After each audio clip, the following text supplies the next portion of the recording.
12-এর গল্প ভারতবর্ষ, লিখেছেন সৈয়দ মোস্তফা সিরাজ। তোমরা সবাই মন দিয়ে শোনো আর লেখো, আর সবাই লাইক আর সাবস্ক্রাইবটা দিয়ে দাও।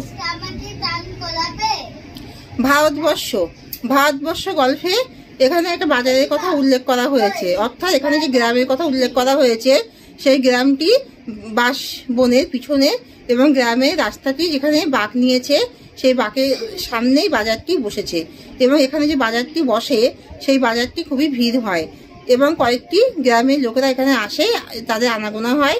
এখানে 3টি চায়ের দোকান আছে, 3টি কাপড়ের দোকান আছে, 2টি সন্দেশের দোকান আছে, 2টি মুদিখানার দোকান আছে, একটি সরাইখানা আছে। এই বাজারটিতে রাত্রিবেলা আলো জ্বলে, এবং এখানে রাত্রিবেলা কয়েকটি আলো জ্বলে, এবং এখানে রাত্রিবেলায় কয়েকটি নেড়ি কুকুর তাদেরকে দেখা যায়। আর এখানে মাঝে মাঝে ট্র্যাকও চলে, এখানে ট্র্যাকও চলে। আর রাত্রিবেলায় প্যাঁচার ডাকও যেন সেই নিস্তব্ধতাকে যেন আরো নিস্তব্ধ করে দেয়। গ্রামটি ঘন বাঁশবনে ঢাকা, অর্থাৎ এখানে বাঁশবনের পিছনে বাজারটি আছে, এবং বাজারে রাত্রিবেলা আলো জ্বলে, কিন্তু গ্রামে কোনো বিদ্যুতের সংযোগ, এখানে গ্রামটিতে কোনো বিদ্যুতের সংযোগ নেই, গ্রামটিতে কোনো বিদ্যুতের ব্যবস্থা নেই, কিন্তু বাজারটিতে রাত্রিবেলা আলো জ্বলে। এখানে পৌষে বাতলা, অর্থাৎ এখানে যে শীতকাল, সেই শীতকালে এখানে যে পৌষ মাসের শীতকালের কথা এখানে বলা হয়েছে। রাঢ় বাংলার গ্রামের কথা এখানে বলা হয়েছে। এই রাঢ় বাংলার গ্রামের মানুষদেরকে এখানে মানুষদের কথা এখানে বলা হয়েছে। হিন্দু মুসলমান একত্রিত সকল মানুষের কথা এই গ্রামের মানুষদেরকে ঘিরে এই ভারতবর্ষ গল্পটি লেখা হয়েছে। এই ভারতবর্ষ গল্পটিতে এখানে রাঢ় বাংলার কথা বলা হয়েছে, এখানে পৌষ মাসের শীতের কথা বলা হয়েছে। অর্থাৎ এখানে পৌষ মাসের শীতে এখানে অকালে যে বর্ষণ হয়, অর্থাৎ অকালে যে বৃষ্টিপাত হয়, একে বলা হয় পৌষে বাতলা। ভদ্র মানুষজন যারা ভালো ভাষায় কথা বলে তারা একে বলে পৌষে বাতলা। অর্থাৎ এখানে পৌষ মাসে শীতের ভিতরে এখানে যে বৃষ্টি হয়, আর এখানে চাষাভুষো মূর্খ মানুষেরা একে কি বলে? ডাউল। এই যে পৌষ মাসে যে অকালে যে বর্ষণ হয় তাকে বলে ডাউল। আর ফাঁপি কাকে বলে? ফাঁপি হলো যেই শীতকালে যেই জোরে যে বাতাস বয় একে বলা হয় ফাঁপি। তো মানুষরা কেন দুশ্চিন্তাগ্রস্ত হয়ে গেছে, গ্রামের চাষা মানুষরা কেন দুশ্চিন্তাগ্রস্ত হয়ে গেছে, তার কারণ, তাদের দুশ্চিন্তার কারণ হলো যে এই পৌষ মাসে যখন প্রচন্ড দুর্যোগের সময় এখানে যখন বৃষ্টি পড়ছে তখন চাষের ক্ষতি হচ্ছে। তো তারা কিসের অপেক্ষা করে আছে? গ্রামের মানুষের অপেক্ষা করে আছে যে কবে এখানে রৌদ্র ঝলমলের দিনটি তারা দেখতে পাবে। গ্রামের চাষাভুষো মানুষরা এই ফাঁপির সময় কিভাবে তার সময় কাটায়? তারা কেন ঘরে থাকতে পছন্দ করে না? কারণ এই ফাঁপিতে যখন অকালে শীতের সময় বৃষ্টি হয় এবং ফাঁপি অর্থাৎ বাতাস, এই সময় তাদের ঘরেতে তাদের আমিষটা ঠিকভাবে কাটে না। তাই তার চায়ের দোকানে আড্ডা দেয়। তাই কোথায় আড্ডা দেয়? তার চায়ের দোকানে আড্ডা দেয়, এবং এবার চায়ের দোকানে বসে তার চা খায়। চায়ের দোকানে কেন অনেক ধার হয়ে যায়? কারণ এই সময় তাদের চাষবাস না থাকায়, দুর্যোগের কারণে তারা চাষ করতে পারে না। তাই তারা বলে যে তারা পরে ধার মিটিয়ে দেবে, তাই তারা তখন ধারে চা খায়। চায়ের দোকানে কিভাবে তারা আড্ডা দেয়? চায়ের দোকানে বসে তারা হিন্দু মুসলমানেরা তারা আল্লাহ এবং ভগবানের মুন্ডুপাত করে, এবং তার নিজেদের মধ্যে নানা রকম তর্ক বিতর্ক আড্ডায় তারা জড়িয়ে পড়ে। নানা রকম তর্ক বিতর্ক আড্ডায় তারা জড়িয়ে পড়ে। তারা কি গল্প করে? তারা মুখ্যমন্ত্রী, প্রধানমন্ত্রী গল্প করে, ইন্দিরা গান্ধী এবং MLA, তারপরে বোম্বের অভিনেতা অভিনেত্রী ও খেলোয়াড় প্রমুখের গল্প ও তর্ক বিতর্ক করে, এবং যেন সে তর্ক বিতর্ক এবং একটা উপদ্রব সেখানে সৃষ্টি হয়। সবাই কখন চায়ের দোকানে শান্ত হয়ে গেল?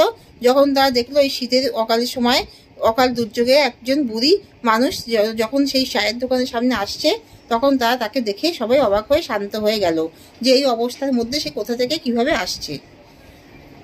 যে বুড়ি কথা বলা হয়েছে তার বিবৃতি দাও। সেই বুড়িটি হলো খড়বাকৃতি চেহারা এবং মাথায় পাকা চুল, এবং সে একটি ছোট লাঠি নিয়ে আসছিল। তার বিষণ্ণ খড়বাকৃতি চেহারা, এবং তার পরনে নোংরা ময়লা কাপড় ও একটা কম্বলও ছিল। বুড়ি চায়ের দোকানে এসে কি করলো? সে চায়ের দোকানে এসে চা খেলো, এবং কিভাবে সে চায়ের দাম মেটালো? সে চায়ের দাম তার কম্বলের ভিতর থেকে একটা পুটলি থেকে সে পয়সা বার করে সে চায়ের দাম মেটালো। বুড়ি কখন বিরক্ত হয়ে যায়, যখন লোকজন তাকে বলে যে সে কে, সে কোথা থেকে আসছে, তখন সেসব শুনে সে বিরক্ত হয়ে যায়। এবং বুড়িটি চা খাওয়ার পরে সে কোথায় গেল, চা খাওয়ার পরে সে সামনে বট গাছে গিয়ে সেখানে বুড়ির সামনে শিকড়ির উপরে সে হেলান দিয়ে বসে থাকলো। বুড়িকে দেখে সবাই কি বললো, যখন সেই বট গাছের কাছে গেল সবাই বললো বুড়িটা মনে হয় মরে যাবে। তাই শুনে বুড়ি কি বললো, বুড়ি তাই শুনে বললো যে তোরা মর। বুড়ি কেন বললো যে তোরা মর, কারণ তারা সবাই তাকে দেখে অবাক হয়ে গেল যে সেই বৃষ্টি বাদলার মধ্যে শীতের অকাল দুর্যোগে সে চলে যাচ্ছে। তাই জন্য তারা বললো যে মনে হয় মারা যাবে। তাই সে বললো, বুড়িটা অবাক হয়ে না, বুড়িটা তখন বললো যে তোরা মর। বুড়িটা বিরক্ত হয়ে রেগে গিয়ে উত্তপ্ত হয়ে সে বললো যে তোরা মর। বুড়িটা সেখানে হেলান দিয়ে বসেছিল। তারপরে যখন সকালবেলা সবাই কি দেখলো, তারা দেখলো যে বুড়ির যেন নিঃশ্বাস দেহ। সবাই দেখলো যে সে যেন নড়াচড়া করছে না এবং সেখানেই যেন সে পড়ে আছে, তার নিঃশ্বাস দেহ। মোল্লা সাহেব কি বললো, মোল্লা সাহেব বললেন যে সে মুসলমান। তাদের মুসলমান হিন্দুদের মধ্যে কেন ঝামেলার সৃষ্টি হলো, কারণ মুসলমান সম্প্রদায়ের লোকেরা বললো যে সেই বুড়িটা হলো মুসলমান, আর হিন্দু সম্প্রদায়ের লোকেরা বললো যে সে হিন্দু। এই নিয়ে তাদের মধ্যে ঝামেলা এবং মারামারির যেন উপদ্রব হতে শুরু করলো। তাদের মধ্যে মারামারিও যেন বেঁধে যেতে লাগলো। মোল্লা সাহেব কিভাবে প্রমাণ দিলেন, মোল্লা সাহেব বললেন যে সে মুসলমান, কারণ তাকে আস্তে আস্তে নামাজ পড়তে শুনেছে। আর ভট্টাচার্য মশাই কিভাবে প্রমাণ দিলেন, ভট্টাচার্য মশাই তার মুখের কথায় প্রমাণ দিলেন। তিনি বললেন যে তিনি শ্রীহরি শ্রীহরি শ্রীহরি বলতে শুনেছেন। আর নাপিত কি বললেন, নকলা নাপিত, সে নাপিত কিভাবে বুড়িকে দেখেছিল, সে এসেছিল বটগাছের কাছে উপার্জন করার জন্য, কিন্তু সেই সময় জল কাটার ফলে এবং সেখানে বুড়ি ছিল বলে সে সেখানে উপার্জন করতে পারেনি।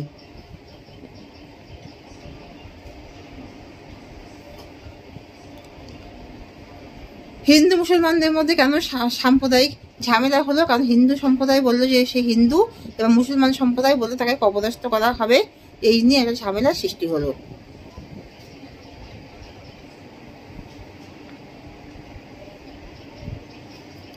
মোল্লা সাহেব যখন বাসে করে যাচ্ছিলেন তখন সে বুড়িকে দেখেছিল, কিন্তু তার সেই সময় হয়নি, কারণ সে কলকাতার দিকে যাচ্ছিল। আর মোল্লা সাহেব আর ভট্টাচার্য মশাই দুজনে একই বাসে করে যাচ্ছিলেন। তাহলে এইভাবে একটা সাম্প্রদায়িক ঝামেলার সৃষ্টি হয়ে গেল। আর হচ্ছে ওখানে যেই রাস্তা, গ্রামের যে পিচের রাস্তা সড়ক, তার সামনে দিয়ে যখন কোনো ছেলে বা মেয়ে যখন আহমেদাবাদের কারখানা পোশাক পরে যেত, তখন যেন সেখানে সবাই যেন একটা অবাক হয়ে দৃষ্টিতে তাকাতো। এইভাবে তার চ্যাংদোলা করে বুড়ির দেহটাকে নিয়ে যাচ্ছিল এবং তাই জন্য হিন্দুরা খেপে গেল এবং হিন্দুদের মধ্যে ঝামেলা সৃষ্টি হয়ে গেল। এবং মুসলমানরা মানতে কিছুতেই রাজি নয়। আর ভট্টাচার্য মশাই যখন বললেন যে তিনি শ্রীহরি বলছিলেন, তখন সেখানে হিন্দুরা সবাই যেন তার সপক্ষে তার বক্তব্য শুরু করে দিল। আর নকলা নাপিত তিনি বললেন যে তাকে হরিবল বলতে শুনেছেন। নকলা নাপিত বললেন তিনি তাকে হরিবল বলতে শুনেছেন এবং এই নিয়ে ঝামেলার সৃষ্টি হলো। শেষে সবাই দেখলেন যে বুড়ি শরীর দেহ যখন তারা চ্যাংদোলা করে বাসায় চ্যাংদোলা করে নিয়ে যাওয়ার চেষ্টা করছিলেন, তখন তারা দেখলেন যে বুড়ি যেন নড়ছে। অর্থাৎ তখন চৌকিদার মশাই বললেন যে তুমি মরনি বুড়িমা, অর্থাৎ সে যেন নিঃশ্বাস দেহ থেকে যেন তার সে যে অচৈতন্য অবস্থা নিঃশ্বাস হয়েছিল তার থেকে যেন তার চৈতন্য আসছে, সে তখন নড়ছিল। কিন্তু সেই তাই নিয়ে অর্থাৎ সে শেষে মরেনি, অথচ ওরা গ্রামের হিন্দু মুসলমানরা সেটা বুঝতে না পেরে তার মৃতদেহ মনে করে তারা কেউ হিন্দুরা হিন্দু এবং মুসলিমরা মুসলিম বলে তাদের মধ্যে সাম্প্রদায়িক একটা বিশাল দাঙ্গা হাঙ্গামার সৃষ্টি হয়েছিল। তাদের এখানে রাঢ় বাংলায় কোন সময় কথা বলা হয়েছে, রাঢ় বাংলায় কিছু শর্ট প্রশ্নের উত্তরগুলো বলছি। রাঢ় বাংলায় কোন সময় কথা বলা হয়েছে, রাঢ় বাংলায় শীতকালে পৌষ মাসের কথা বলা হয়েছে। তাই এই গল্পটা কে লিখেছেন, সৈয়দ মুস্তাফা সিরাজ লিখেছেন। তাহলে এখানে কোন ঘটনাকে উল্লেখ করেছেন, যেখানে কোন অশান্তির কথা এখানে বলা হয়েছে। এখানে গ্রামের শীতকালে পৌষ মাসের শীতকালে অকাল দুর্যোগের সময় বুড়ির মৃতদেহ নিয়ে সাম্প্রদায়িক হাঙ্গামা বা হিন্দু মুসলমানের মধ্যে মারামারি লাগালাগি সৃষ্টি হয়েছে। ফাঁপি কাকে বলে, ফাঁপি হলো এই অকাল বর্ষণের সময় যে জোরে বাতাস বয় তাকে বলা হয় ফাঁপি। আর পৌষে বাতলা কাকে বলে? এই যে পৌষ মাসের শীতের সময় যে অকালে যে বৃষ্টি হয়, অর্থাৎ যখন বৃষ্টি হওয়ার সময় নয়, শীতকালের মধ্যে যে বৃষ্টি হচ্ছে তাকে বলে পৌষে বাতলা। পৌষে বাতলা কথাটি চলন কাদের মুখে শোনা যায়? পৌষে বাতলা কথাটি চলন শোনা যায় ভদ্র মানুষজনদের মুখে। আর ডাউর কথাটি কারা বলে? গ্রামে চাষাবাসী মানুষেরা বলে ডাউর। ডাউর কাকে বলে? পৌষে বাতলারই অপর নাম ডাউর, অর্থাৎ শীতকালে যে অকাল বর্ষণ হয় তাকেই বলা হয় ডাউর। আর ফাঁপি কাকে বলে? শীতকালে এই যে জোরে বাতাস বয় তাকে বলা হয় ফাঁপি।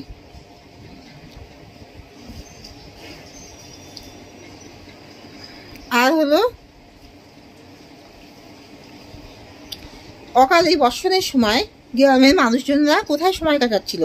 গ্রামের মানুষজনরা চায়ের দোকানে বসে সময় কাটাচ্ছিল। এইগুলো খুবই শর্ট প্রশ্নের উত্তর তোমাদেরকে বলছি। প্রথমে আমি বড় প্রশ্নের উত্তর বলেছি, আর শর্ট প্রশ্নের উত্তরগুলো বলছি। আর বাজারটিতে কত লোকজন হতো? বাজারটিতে প্রায় লোকজন সমাগম হয়ে থাকতো। বাজারটিতে কোন কোন গ্রামের লোক আসতো? কটা গ্রামের লোক আসতো? বেশ 3-4টি গ্রামের লোক এখানে আসতো। আর বাজারটি রাত্রিবেলায় কি আলো জ্বলতো? হ্যাঁ, রাত্রিবেলায় বাজারটিতে আলো জ্বলতো। বাজারটিতে রাত্রিবেলায় কোন প্রাণীদের দেখা যেত? রাস্তার নেড়ি কুকুরদের রাত্রিবেলায় দেখা যেত।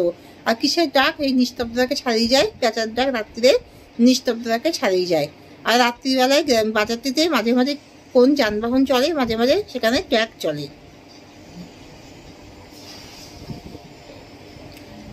বাজারটিতে কয়টি দোকান কথা এখানে বলা হয়েছে? কয়টি দোকানের কথা এখানে বলা হয়েছে? এখানে কিছু দোকানের কথা বলা হয়েছে।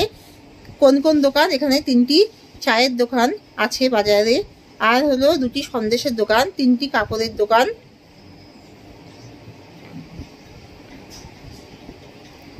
3টি কাপড়ের দোকান আছে, 2টি সন্দেশের দোকান, 2টি মুদিখানার দোকান, একটা সরাইখানা প্রভৃতি বাজারে দেখা যায়। গ্রামের লোকেরা কোথায় সময় কাটায়? গ্রামের লোকেরা চায়ের দোকানে সময় কাটায়। আর কেন তাদের বাড়িতে থাকে না? কারণ এই ফাঁপির সময় অর্থাৎ অকাল বর্ষণে যে জোরে বাতাস বয় সেই আমেজটা তাদের ঘরেতে বসে সময় কাটাতে ভালো লাগে না, তাই তারা চায়ের দোকানেই সময় কাটায়। চায়ের দোকানে তারা কেন তারা ধারে চা নেয়? কারণ এই সময় তাদের চাষবাসের ক্ষতি হয়, কারণ অকাল বর্ষণের সময় তাদের চাষবাসের ক্ষতি হয়, তাই তাদের কাছে পয়সা থাকে না, তাই তারা ধারে চা নেয়। গ্রামের মানুষজন কিসের অপেক্ষা করে? তারাই অকাল বর্ষণ থেকে মুক্ত হয়ে রোদ ঝলমলে দিনের জন্য অপেক্ষা করে। গ্রামের মানুষজন কেন রোদ ঝলমলে দিনের জন্য অপেক্ষা করে? কারণ এই শীতের সময় অকাল বর্ষণে তাদের চাষবাস করতে খুবই অসুবিধা হচ্ছে। চারিদিকে জল কাদা থাকায় ফলনে চাষ করতে না পারায় তাদের আর্থিক অবস্থার অসঙ্গতি দেখা দেওয়ায় তারা এই ঝলমলে রোদের জন্য অপেক্ষা করতে থাকে।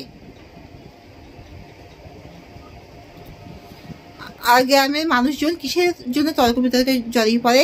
গ্রামের মানুষজন নানা রকম ভাবে সেখানে তর্ক বিতর্ক করে, নানা রকম ভাবে তারা আলোচনা করে, বিতর্ক করে, এবং তারা বোম্বে তারা অভিনেতা, অভিনেত্রী, খেলোয়াড়, মুখ্যমন্ত্রী, প্রধানমন্ত্রী, এমএলএ প্রভৃতি নিয়ে তারা তর্ক বিতর্কে জড়িয়ে পড়ে। গ্রামের মানুষজনদের আলোচনার মূল বক্তব্যগুলি কি ছিল? গ্রামের মানুষজনদের আলোচনার মূল বক্তব্যগুলি ছিল যে তারা বোম্বে অভিনেতা, অভিনেত্রী, খেলোয়াড়, এমএলএ, মুখ্যমন্ত্রী, ইন্দিরা গান্ধী প্রমুখের সম্বন্ধে তারা সেখানে আলোচনা করে। গ্রামের মানুষজন কিভাবে সেখানে সময় কাটায়? চায়ের দোকানে তারা চায়ের দোকানে ধারে চা খায়, এবং হিন্দু এবং মুসলমান উভয় মানুষ থাকায় তারা আল্লাহ এবং ভগবানের মুন্ডুপাত করে ও নানা রকম বিতর্ক করে বোম্বের অভিনেতা, অভিনেত্রী, খেলোয়াড়, মুখ্যমন্ত্রী, প্রধানমন্ত্রী, এমএলএ প্রমুখের সম্বন্ধে বিতর্ক করে তারা সেখানে সময় কাটায়। কখন চায়ের দোকানে মানুষ বসে থাকা মানুষদের মুখ বন্ধ হয়ে যায়? যখন তারা দেখে অকাল বর্ষণে একজন বুড়িকে তারা সেদিকে আসতে দেখে। তারা কেন বুড়িকে আসতে দেখে অবাক হয়ে গেল? কারণ চারিদিকে এমন পরিস্থিতি যে অকাল বর্ষণে, এই শীতের সময় অকাল বর্ষণে চারিদিকে জল কাদায়, এবং এমন পরিস্থিতির মধ্যে তারা এই অবস্থায় একজন বুড়িকে আসতে দেখে, জরাজীর্ণ মানুষ তাকে আসতে দেখে তারা অবাক হয়ে যায়। বুড়িটি কেমন চেহারা ছিল? সে খর্বাকৃতি চেহারা ছিল। বুড়িটির বৈশিষ্ট্যটা, বুড়িটি হলো খর্বাকৃতি চেহারা, হাতে ছোট লাঠি, পরনে ময়লা ছেঁড়া কাপড়, আর মাথায় সাদা চুল। বুড়িটি চায়ের দোকানে এসে কি চাইলো? বুড়িটি চায়ের দোকানে এসে চা চাইলো, এবং সে চা আলাকে বুড়িটি কিভাবে পয়সা দিল? সে কম্বলের ভিতর থেকে পুটলি থেকে পয়সা বার করে দিল। বুড়িটিকে দেখে কি মনে হলো? কিসের অভ্যাস আছে বলে মনে হলো? দেখে তার মনে হলো যে তার এইভাবে পরিস্থিতিতে টিকে থাকার অভ্যাসটা তার আছে।